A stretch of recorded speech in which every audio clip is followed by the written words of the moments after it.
তো জয় হিন্দ, আমি রাকেশ। আপনারা দেখছেন অল মিডিয়া অ্যানালাইসিস। গত এক বছরের মধ্যে চারটা দেশের সরকার বদলে চলে গেছে। প্রথমে বাংলাদেশ, তারপর নেপাল এবং মাদাগাস্কার, এরপর পেরু দেশের সরকার তাদের ক্ষমতা থেকে চলে গেছে।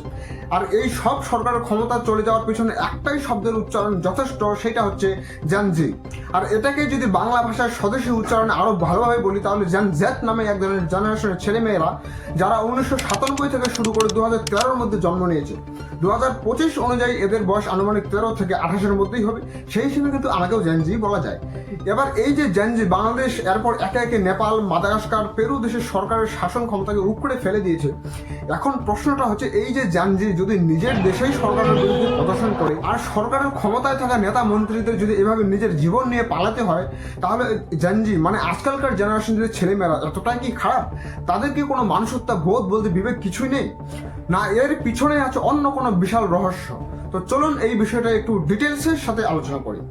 তাহলে এর সব থেকে বাস্তব উদাহরণ হিসেবে দেখা যাবে যে নেপালের সাধারণ যুবক তাদের সরকারের কি অবস্থা করেছে সেটা তো তোমরা নিজের চোখেই প্রমাণ পেয়ে যাবে। একদিকে নেপালের প্রচুর পরিমাণ কর্মহীনতা আর বেকারত্ব, এর সাথে সাথে অত্যাধুনিক দরিদ্রের হার যেভাবে বেড়ে যাচ্ছে, সাধারণ মানুষ তো হিমশিম খেয়ে যাচ্ছে। আর অন্যদিকে নেপালে যে পরিমাণ কারাপশন আর ঘুষখোরি প্রচুর পরিমাণে বেড়ে যাওয়ায় কোনো সরকারি বিভাগে একটা ঠিকঠাক যে কাজ হবে সেই সুযোগ সুবিধা শুধু পাওয়া যাচ্ছে না। অথচ বড় বড় নেতা আর বড় বড় সরকারি কর্মচারীদের ছেলে মেয়েরা কোটি কোটি টাকা লাক্সারি লাইফ আর এসো আরামের দিন কাটাচ্ছে। এত করে নেপালের সাধারণ ইয়াং জেনারেশন তো ক্ষিপ্ত হবেই। তোমাদের ছেলে মেয়ে কোটি টাকার বিলাসিতা আর বিদেশের ভ্রমণ আনন্দ নেবে, আর আমরা দিনে 2 বেলা কি করে খাবো সেটা নিয়ে চিন্তা করবো। এটা তো কোনো মতেই হতে পারে না। যার পরিণামস্বরূপ এখন তোমরা দেখতেই পাচ্ছ যে নেপালের প্রধানমন্ত্রীর বাড়িতে আগুন জ্বালিয়ে দেওয়া হচ্ছে। একই আগুন নেপালের বর্তমান পার্লামেন্টের ভিতরেও জ্বলছে।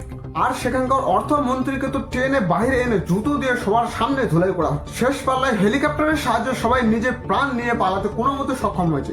আর এই পুরো ঘটনার কার্যক্রমটা নেপালের জেনজি জেনারেশন কতটুকু জেনে বুঝে করেছে সেটা তো আমি জানি না, কিন্তু একই কাজ যখন বাংলাদেশের জেনজি ছাত্র নেতা আর সাধারণ জনতা কিছু না বুঝে সরকারের বিরুদ্ধে প্রদর্শন করে প্রধানমন্ত্রীকে দেশ ছেড়ে চলে যেতে বাধ্য করলো, মিথ্যা দোষারোপ দিয়ে ভারতের উপর ডক্টর ইউনূসকে বাংলাদেশের পুরো দায়ভার সামলার জন্য দায়িত্ব তুলে দিল, তারপর বাংলাদেশের মানুষ কতটা সুখী আছে সেটা তো তোমরাই ভালোভাবে জানতে পারবে।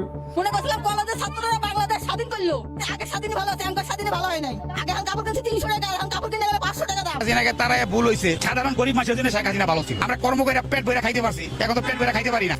তেমনি একই রকম ভাবে বাংলাদেশ, নেপালের পর মাদাগাস্কার এবং পেরু দেশের যে জেনজি জেনারেশন সেম একই ভাবে সরকারের বিরুদ্ধে প্রদর্শন করে সরকারকে উখুড়ে ফেলে দেওয়ার সূচনা এসেছে। যদি এই বিষয়ে পরে অন্য কোনো ভিডিওতে অবশ্যই আলোচনা করা হবে। বাকি এই পুরো ঘটনার বিষয়ে তোমাদের কি মতামত অবশ্যই কমেন্টে জানাবে। আরও এরকমের নিউজ রিলেটেড আপডেট ইনফরমেশন পেতে অবশ্যই সাবস্ক্রাইব করো আমাদের চ্যানেল অল মিডিয়া অ্যানালাইসিস। তো আজকে আপাতত এটুকুই, দেখা হচ্ছে পরের অন্য কোনো ভিডিওতে। ততক্ষণে